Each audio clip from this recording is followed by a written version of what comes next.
పూర్ణమైన నీ చిత్తమే, అనుకూలమైన సంకల్పమే జరిగించుచున్నావు నన్ను విడువక. నా ధైర్యము నీవేగా,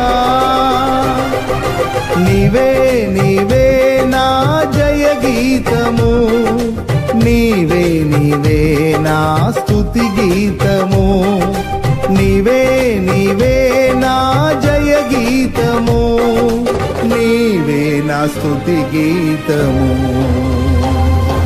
సుమధుర స్వరముల గానాలతో, వేలాది దూతల గళములతో కొనియాడబడుచున్న నా యేసయ్యా, నీకే నా ఆరాధనా.